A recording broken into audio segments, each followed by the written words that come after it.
Well, yeah, that's my point. Partly is that, I mean, one of the one of the most now long dead philosopher called Schiller. He wrote in a book an essay on science and logic and Darwinism and logic. He put his finger on this point that really, he said, we must throw away logic.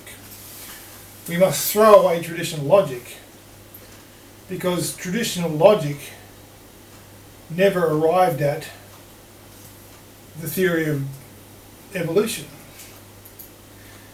And so evolution is right, therefore logic is wrong. I mean, he was a Darwinist, but he was the most honest Darwinist I've met to date, I've ever read about, because he basically recognized that Darwinism was the overthrow of reason. So fine, Darwinism is true, Darwinism is necessarily true, therefore reason is wrong.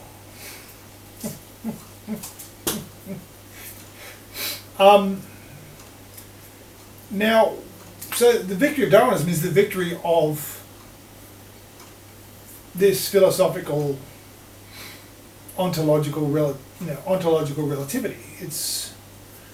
Which is no surprise because Darwin was a Freemason and they're Gnostics, and Gnosticism is the syncretism of pagan philosophy with Christianity, or a Christian sort of language, and a Christian, it's basically a fraud. But anyway, Gnosticism is about ontological relativity. So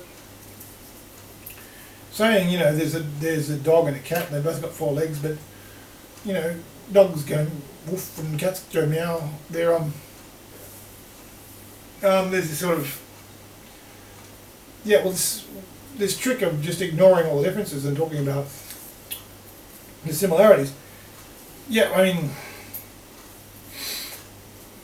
more than one philosopher sort of got quite taken with this idea.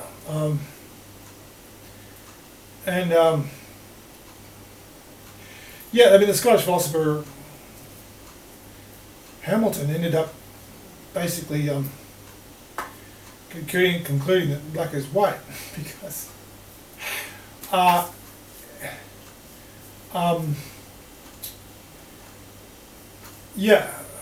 anyway, it's a long story. But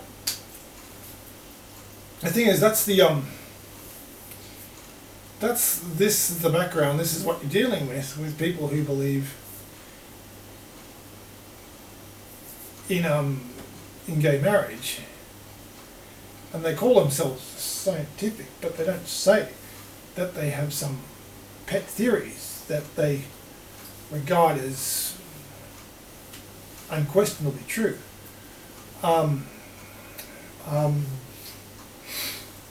Regardless of any scientific theory, any kind of evidence, whatever that means. And so if it's unquestionably true to start with, like the Quran or the Talmud or something's unquestionably true to start with, it's just, you've got cult reason, which is basically religion. And so what the Supreme Court and Ginsburg are doing is establishing religion by saying gay marriage is okay. They are establishing religion. They're just throwing out Christianity and replacing it with a different religion, which is dressed up as a bit of science.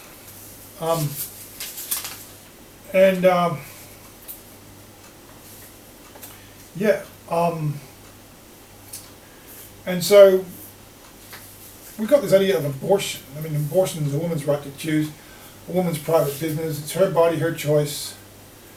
But then again, it's not. You can't have a baby without a man being involved. I mean, life's necessarily a perichoretic organism. The universe is a perichoretic organism. There's a number of million subtle yet but necessarily important connections and fibers of connection in the universe and in society, and abortion is the termination of a life of a human being, no matter what way you look at it. And the thing is, the unborn children don't vote, and unborn children, importantly, they don't vote, and importantly, they're not old enough to own property and to make contributions to political parties, and and they're not old enough to get mad and hire a hitman to murder abortionists. So the unborn are helpless, and that's why abortion is a victimless crime, because the victim is too small to matter a shit. Okay. Now, women's rights, people make a good point that half of all aborted children are females. And in these days of ultrasounds and things, you can make quite easy to have sex-selective abortions. And you end up like China, where there's more men and no women, and all the men in China there's no women, and half the men in China are unmarried. Consider 10%.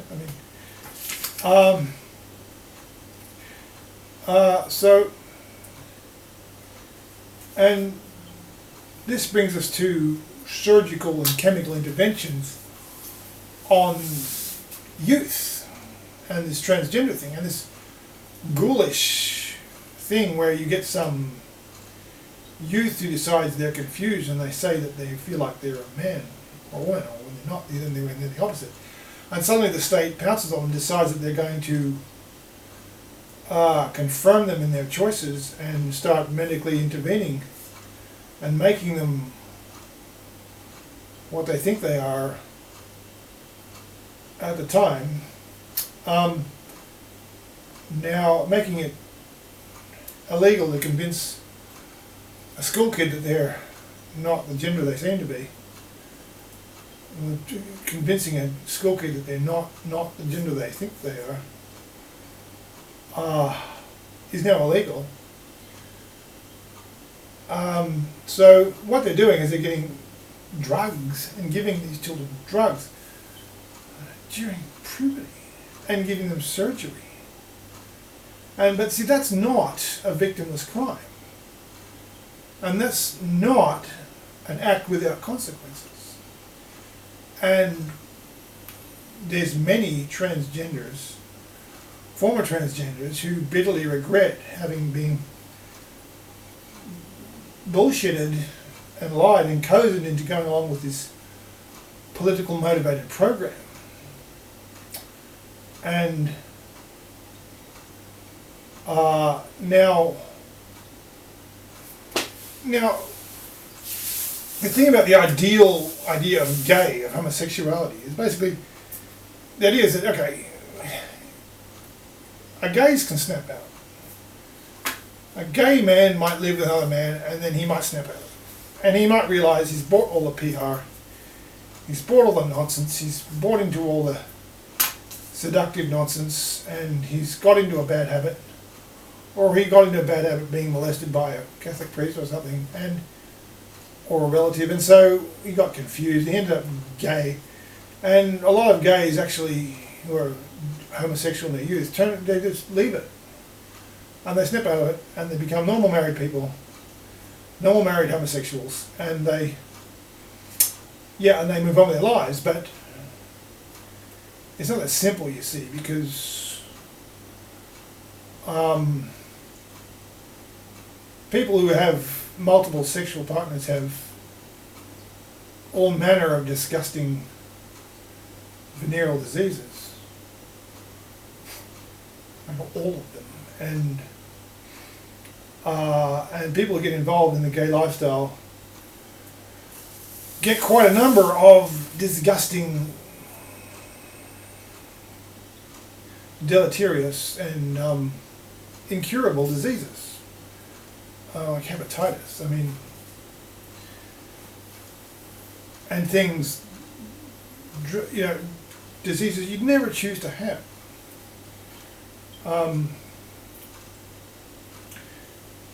Now, I mean, modern medicine does wonders. I mean, 100 years ago, if you got syphilis, you're basically terminal. I mean, you were going to die sooner or later. And yeah, syphilis, and there was all diseases that women could get, like prostitutes could get, which would affect their unborn children.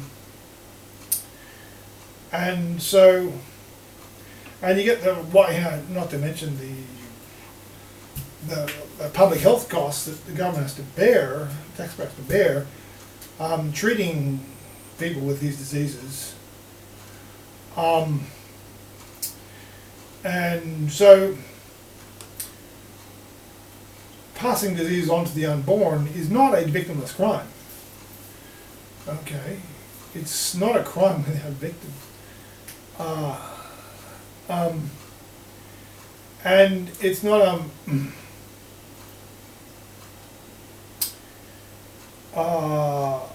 and that's not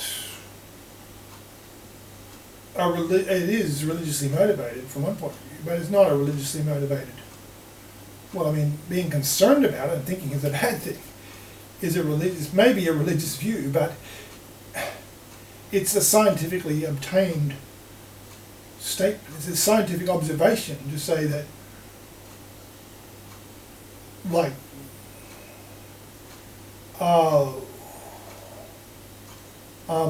things that harm that affect the unborn, they're not victimless. They have consequences, and that's a scientific statement. And it's this thing that anyone can see. And unlike a homosexual, an ordinary gay adult who can just walk away from the lifestyle and do something else with his life, transgenders cannot do that. They've been mutilated. They are mutilated for life. Men growing bosoms, that's not really reversible. I mean, men cutting off their genitals, that's not reversible. I'll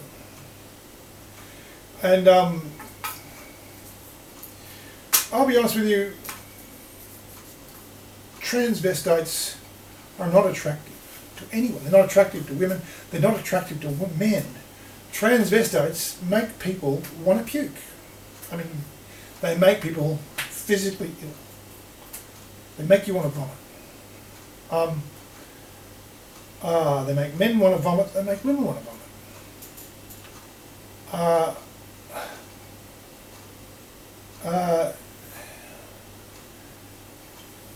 Now, I mean, they've got this whole rash of all these young people on YouTube talking about how they've transitioned or something, and they're changing their gender, and they're young. They're good looking because they're young, but they're not good looking because they're transgender. A teenage transgender makes me want to puke, like an old fag. It's an old, like some old cross-dresser in a dress, going bald with a 5 o'clock shadow is just frankly hideous to look at. I mean, monstrous to look at.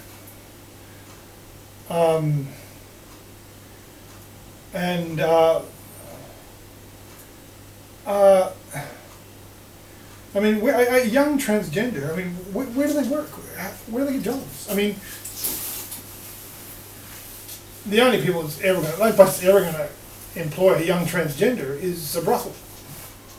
or they might get a job, or they might get a sugar daddies. They might be the plaything of some rich pervert for a while until he throws them away.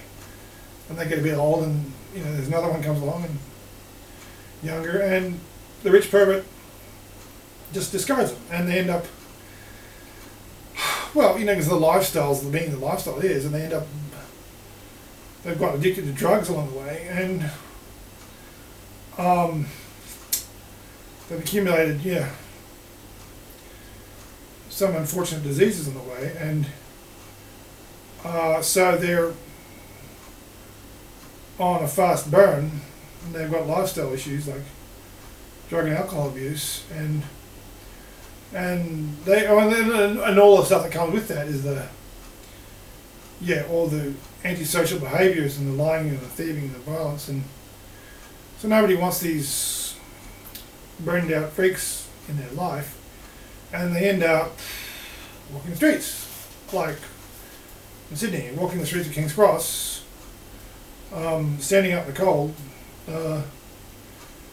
hawking their wares, and trying to get money for their support their habit, and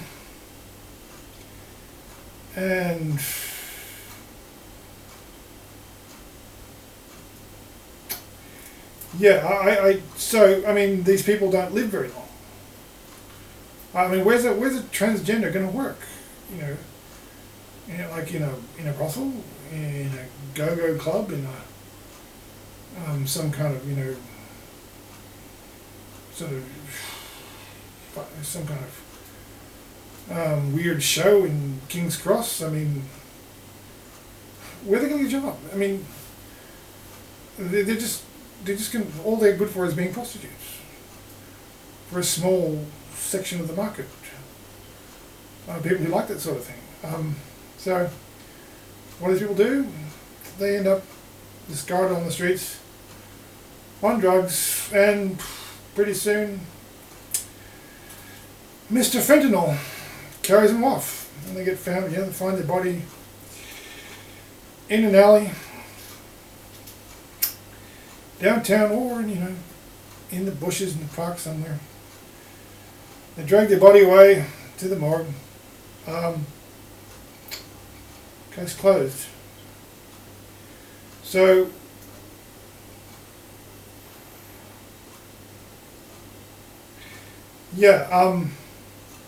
and that's not a victimless crime. You can't say that that's just something that happens and with no consequences. There's no victims. Eager youth, eager to please, eager to be accepted, betrayed, abused, destroyed, and for the sake of some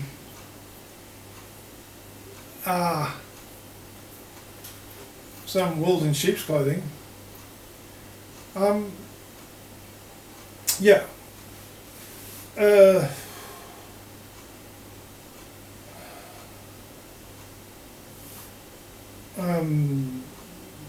do we deserve to live? Does our society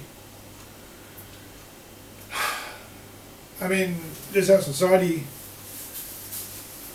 deserve God to preserve it, or deserve God to hear our prayers? Do we should we pray for help in a time of need?